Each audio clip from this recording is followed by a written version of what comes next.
The Andy Pollin Show on ESPN 630, the sports capital. We're in for Tony today until noon. 123 Army-Navy games. Navy holds the edge 62-54 with 7 ties, but Army has won 5 of the last 7. And for the first time ever, this game is going to be played in Foxborough at Gillette Stadium on Saturday. Scott Wykoff is the pre- and post-game host for Navy Radio. Is this going to be an in-game experience for you, or are they going to stick you in the studio? I'm the insurance policy in the studio, but I was in Foxborough last week. Each year before the Army-Navy game, they have a big media get-together in the host city, and so I went up to Foxborough for that kind of one-stop shopping for all the interviews. Yeah. And, Andy, there must have been 30 cameras, TV cameras there. It was unbelievable.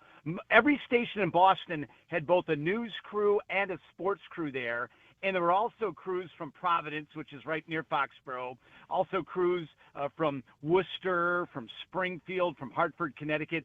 This is a big, big deal for them. The governor of the state of Massachusetts was there to talk to folks about how big this is for Massachusetts. So it's really going to be an incredible scene. And also, for folks that might be going or have friends going or just watching on TV, they've done some incredible renovations to Gillette Stadium. And what they've done surrounding the stadium with the development of mixed use of hotels and restaurants and shopping, literally right there. Like if you were at FedEx Field, think of the parking lot with a steakhouse and a Lululemon and things of that sort. That's what they have at their stadium in Foxborough. Yeah, because I was at FedEx last week. There was mostly vomit around the stadium, so that's a good thing. Also, you got 2 teams with 5 wins, and based on the pro football that's been played there this year, that's a good season. So maybe that's why the media excitement is so much with the Patriots with 2 wins. So that's part of it. But on the point of the records, the NCAA, whatever, college football is desperate to get 6-win teams. You got 41 bowl games. You got to have 82 teams. They had to bend the rules to put James Madison in because of it. Why isn't the winner of this that would have 6 wins, why isn't the winner of this getting into a bowl game? Because the bowl games, Andy, wanted to be finalized. The folks at ESPN and the bowl game people wanted to have all the bowl games finalized last Sunday, this week. Okay. And that didn't give them the opportunity. Now, there were some rumors flying that, hey, if Navy wins with the 6th win with the schedule they played, maybe they'll get a bowl game. They didn't think it would be the case for Army because they played a couple FCS teams in their schedule. Mm-hmm. So the 6th win wasn't going to be as important to them. But then word came out, last week, and then they filled all the bowl games. So it was surprising that they did that. But it's interesting also, Andy, that you mentioned FedEx Field. The game next year is at FedEx Field. Yeah. I mean, this game is moving around, basically trying to get exposure and revenue from who wants it. And, the former owner put in the bid and purchased this game. So it'll be in D.C. next year. Yeah, I've been to 2 of them in Philadelphia and 1 of them in Baltimore. Philadelphia, to me, is the perfect spot. It was originally picked because it's good distance for both schools, kind of in between them. But the other thing is they've got this great setup, in Philadelphia where they have all the stadiums there and this, what do they call that, Xfinity One across the street where they have all the place where you can hang out. So it's a perfect site. But, yes, money rules the day. As a matter of fact, I was mentioning this. I don't know if you remember this, but I think it was 1984. The game was played at the Rose Bowl. They shipped this all the way out to California, and I guess they haven't done that since. Yeah. So it's a big, and it's a big deal getting the Brigade of Midshipmen. I just talked to the Naval Academy today, and they're 4,400 midshipmen. The whole brigade is going to this game, busing or driving on their own, starting to leave tomorrow. That's a big deal getting them all there. And like you say, Philadelphia, that city embraced this game. Everywhere, as you know, going around town, there were signs in stores and banners all over town, and there was a real buzz about it. And that was kind of the feel I got up in Foxborough. All the events that are going on, like today, Andy, and tomorrow and then on Saturday are basically in Boston, and then everyone's going to jump in their cars or buses or whatever and then drive to Foxborough for the game itself. Yeah. To that point, we're talking to Scott Wykoff about the Army-Navy game. He's the pre- and post-game host on Navy Radio. They're going to have a tug of war tomorrow at Minutemen National Park, and then they're going to have the pull-up competition at Faneuil Hall at around lunchtime, which is, by the way, a great place for lunch. There's like the 25,000 food places in there. So how many pull-ups do you think you could do? We're about the same age. I haven't done them in a while. How many do you think you could do? You know what? It's funny you say that. When I go to Navy practice, they have classes all day, kind of like in high school. So they don't practice till 4 o'clock. And I like to go watch practice before I do the interviews. And they have pull-up bars for the Brigade of Midshipmen that are supposed to do all this physical fitness. So I actually went over and tried to do some pull-ups. I remained in single digits, so I'll just tell you that. Well, that's not bad. Hey, nothing wrong with that. That's. We grow up to win the president's. You remember the President's Athletic Award? Yeah. We used to do in grade school? Yeah. We'd get like 30 of them or something. Yeah, but that's when you weighed 60 pounds. Come on, that's That's right. that's a different time. You mentioned all the people that go, and that is one of the great things. This is one of those games that you really need to get to early. This is an awesome site. It's called the March On.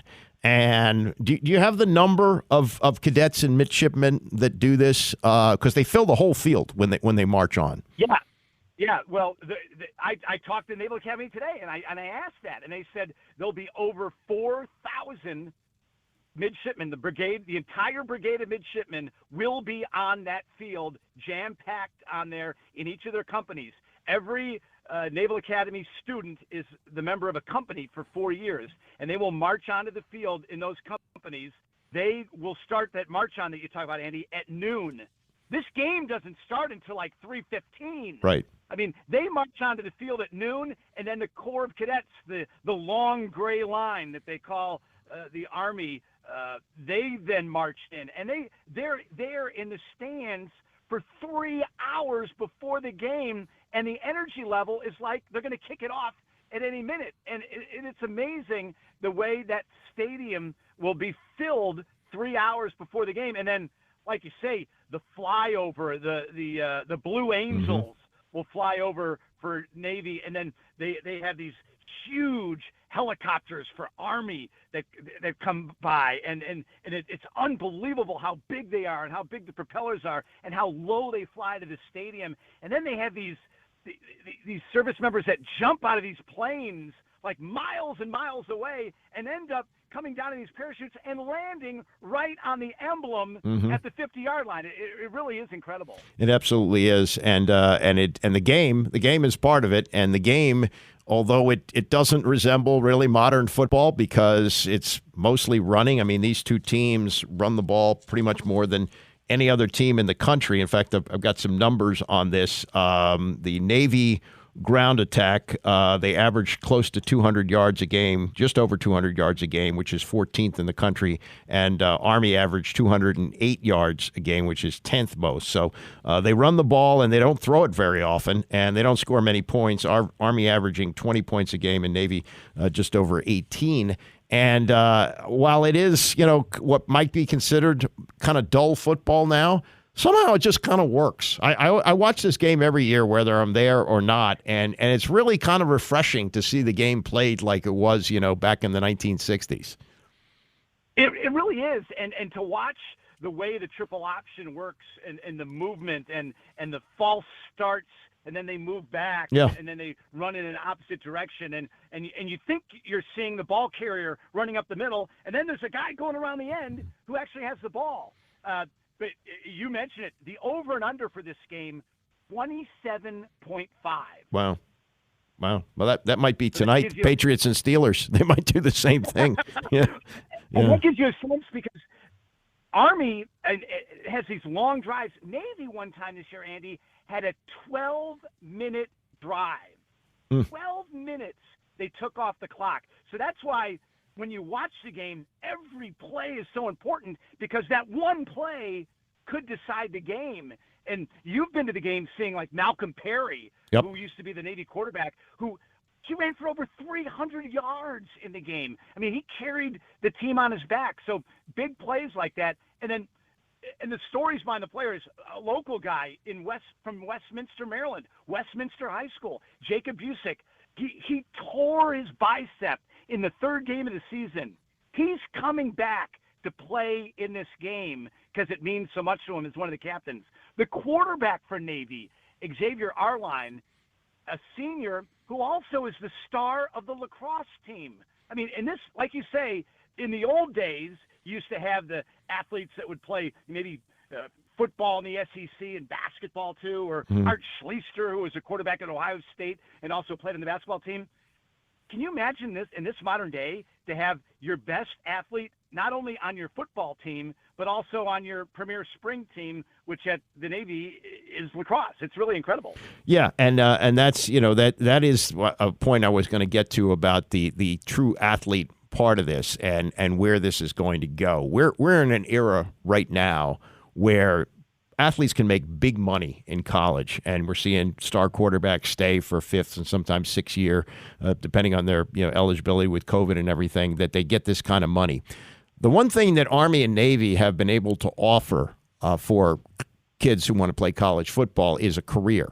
You can't necessarily go to the pros, though they've loosened those rules as well, that if you do get drafted, you can delay your commitment. But long term, with the way money is going in college football, can Army and Navy sustain teams that can at least be competitive during the year and can compete with schools that don't have this kind of commitment? Do you think that will work out long term? They believe so for NIL, because the player that they're competing for right now is typically not that player at a Division I level who's going to be getting the NIL money. Mm-hmm. They kind of get the peripheral player who might maybe get recruited to get maybe one of the last scholarships or a preferred walk-on at the Division I level. And that's kind of the attraction to a number of the players at both Navy and Army, that they want to prove that they can play Division I football, and they go there. So that's NIL. The problem is the transfer portal. You cannot literally transfer into these service academies, right? Because if you did, think of, Dylan Gabriel transferring to Navy. What he would have to do, he would have to spend an entire summer as a plebe on campus being yelled at, climbing mountains, swimming, out on sailboats, doing all that. And he would have to start from scratch academically. None of his credits would come over with him. That's the problem. All these other schools can pick players, and some very quality players from both Army and Navy in the last few years have been picked off their rosters after serving 2 years, going to the academy for 2 years. They've been picked off the rosters to other teams. So teams look to the Armies and Navies and Air Force and say, wow, this guy's a heck of a player. It looks like, he turned into a top Division I player. We'll make him an offer. They can leave, but you can't get those transfers in, and that really makes it the uneven playing field. Also, you mentioned the style of offense. What's hurt both Army and Navy, not as much Air Force because they throw it a little more, is the change in the blocking rules in college football in the last few years. You can no longer block below the waist beyond the line of scrimmage in college football. And that used to be what made the triple option. You had a 160-pound slot back who could get downfield and cut off a linebacker coming from the other way that would try to shut down the pitch man. Mm-hmm. Now you can't do that block. So those linebackers can, and like those safeties, they can get across the field untouched because a 160-pound slot back's not going to be able to block them standing up, and they can come over and make the play. So that has been an issue in the last few years with these service academy offenses when they play outside the service academy games. And they play big schedules. Navy this year played Notre Dame in Ireland. A couple of years ago, they played Cincinnati and almost beat them when they were ranked number 1 in the country. This year, Army played LSU in Death Valley. So they don't shy away from those big games. No, they don't. And again, is that going to be sustainable as we go forward with right. A lot of what you outlined there? We're talking to Scott Wykoff, host of the Navy pre- and post-game on the radio. Before I let you go, what this game means. And as each team begins its preseason practice, it's beat Army, beat Navy. This is what it's all about for both schools. And if you go on campus a couple of weeks before the game, that's all you see are signs all over the campus, beat Army, beat Navy. It is so important that Ken Niumatalolo, it took me 10 years to learn his name, and then they fired him. And they fired him. I mean, he had a run at Navy that is as great as anyone has ever had. He was beating Army every year. And then 5 of the last 7 years, Army won, including last year. And he got fired. And he turned down a couple of big jobs, including what many considered to be his dream job at BYU. What are your thoughts? I know you do Navy pre and post game, but this seems to be trickling into the big time here. It didn't seem like he deserved to be fired off of it, or is it that the Army game is so important that yes, you have to justify it that way? I think it's a little of both. I think it's the fact that in the last few years, even though they had built up so many wins in this series. You talk about those 5 defeats in the last 7 games, but also Navy over the last few years, 4 wins, 5 wins, 3 wins, coming off of COVID. It was a struggle for them. But like you say, that's amazing because last year's game was a double overtime game, and Navy had the ball on the 1-yard line and fumbled going into the end zone to win the game. And the coach still lost his job right after the game there in Philadelphia. So that really, like you say, puts an example of how big this game is, because it's not only for the graduates of these service academies.